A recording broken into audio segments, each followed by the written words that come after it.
शेतकरी मित्रांनो, डाळिंब शेती म्हटलं की एक मोठा दुजारा असतो जो आपली परिस्थिती बदलत असतो. वर्षानुवर्ष आपण पाहत आलोय डाळिंबाने कित्येक शेतकऱ्यांना वरही आणलंय आणि तेल्या रोगाने शेतकऱ्यांना संकट सुद्धा उभं केलंय.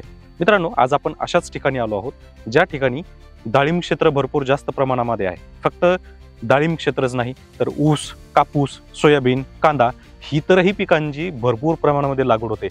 जिथं आपण आज आलोय हा तालुका आहे राहुरी तालुका, गाव आहे तांदुळनेर. या गावामध्ये आपले शेतकरी मित्र श्री अजय सरोदे यांच्या क्षेत्रामध्ये आपण आलेलो आहोत. साधारण 7 ते 8 वर्षापूर्वीची जुनी झाडं, या झाडांवर पूर्ण शेतीचं घराची पूर्ण परिस्थिती बदलली. या पिकानं त्यांना तारलं. आता काय नियोजन करतात की दरवर्षी यांना चांगले पैसे होतात, म्हणजेच थोडक्यात सांगायचं झालं तर आजपर्यंत या डाळिंब पिकांनी त्यांना तारलंय. तर मित्रांनो, आज आपण जाणून घेणार आहोत डाळिंब पिकाबद्दल संपूर्ण माहिती, तसेच त्यांना या पिकामध्ये यश कसं आलंय त्यांचे पूर्ण प्रवास आपण या व्हिडिओमध्ये जाणून घेणार आहोत. नमस्कार शेतकरी मित्रांनो, मी स्वप्नील स्वागत करतो तुमचं पालवी ॲग्रिको या आपल्या युट्यूब चॅनलमध्ये. आपण आज पाहणार आहोत डाळिंब पिकाची यशोगाथा.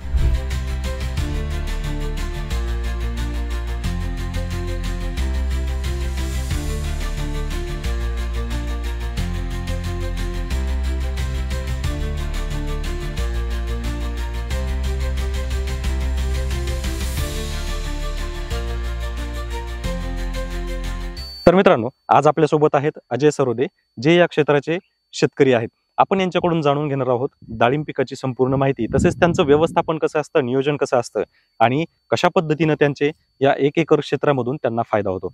नमस्कार. माझे नाव सरोदे अजय विजय. मी राहता तालुक्यातील तांदुळनेर या गावातील एक सर्वसाधारण शेतकरी आहे. मी गेले 8 वर्षापासून डाळिंब शेती करतो. हे डाळिंब पीक तुम्ही जेव्हापासून करताय तर तुमचं नियोजन कसं असतं या पिकाचं? म्हणजे बहार कसा निवडता, त्याच्यानंतर शेतीची मशागत काय करता, साधारण तुमचा जो फवारणीचा खर्च आहे हा कितीपर्यंत खर्च होतो? साधारण फवारणीचा खर्च एकरी 40 ते 50 हजारापर्यंत फवारणीचा खर्च होतो. मग याच्यासाठी बहाराचं नियोजन कसं करता? म्हणजे छाटणी वगैरे कसे, म्हणजे कधी घेता, तुमचा बहार कोणता असतो? म्हणजे तुम्ही वर्षातून एकच बहार पकडता की दरवर्षी वेगवेगळा बहार त्याच्यामध्ये पकडला जातो? वर्षातून एकच बहार पकडला जातो. आम्ही साधारण आपल्या भागात पाऊस थोडा लेट होतो ना, दिवाळीच्या पिरियड मध्ये जास्त पाऊस होतो, त्यामुळे आम्ही शक्यतो आंबे बहार पकडतो. म्हणजे साधारण जानेवारी फेब्रुवारी या दरम्यानचा बहार आपला पकडतो आपण. साधारण आता आपण या स्टेजला आहोत, आता साधारण किती महिन्याचा हा भाग झालाय आणि काढणीसाठी याला किती दिवस बाकी आहेत? आता ह्यो फेब्रुवारी एंडिंगला धरलेला आहे. म्हणजे आता एक 4-5 महिन्याचा भाग झालेला आहे. म्हणजे साधारण 5 महिन्याचा भाग झालाय. अजून साधारणतः 1 ते 6 महिन्यामध्ये याचं हार्वेस्टिंग तयार होईल.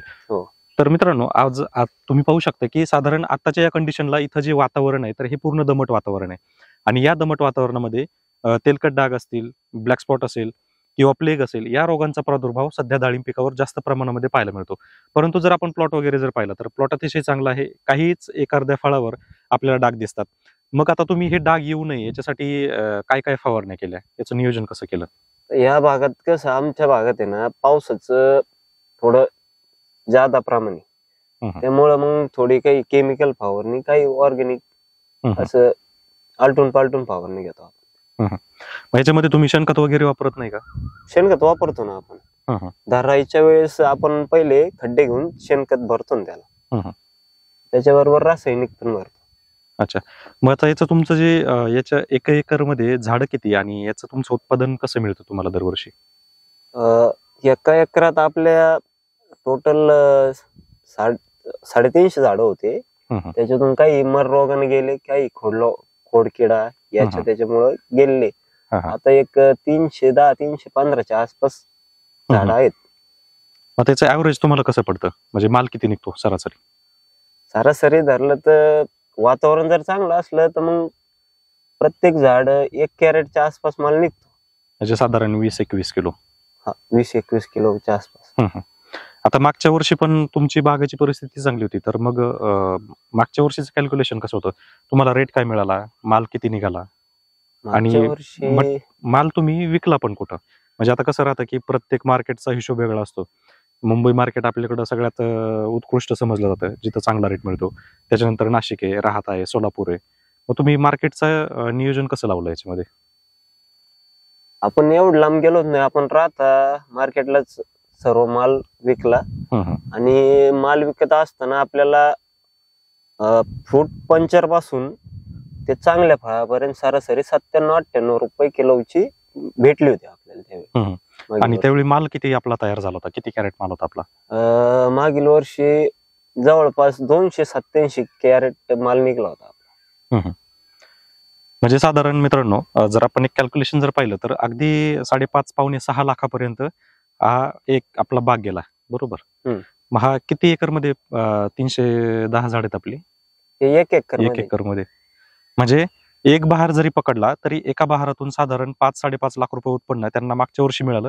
या वर्षीची जर आपण बाजारभावाची सरासरी पाहिली तर आताही साधारण 80 रुपयापासून 120 रुपयापर्यंत डाळिंबाला रेट चालू आहे. रिटेलचा जर आपण रेट पाहिला, म्हणजे जे शेतकरी स्वतःहून विकतात, तर तो सुद्धा रेट 150 ते 200 रुपये किलो पर्यंत आता पण आपल्याला पाहायला मिळतोय.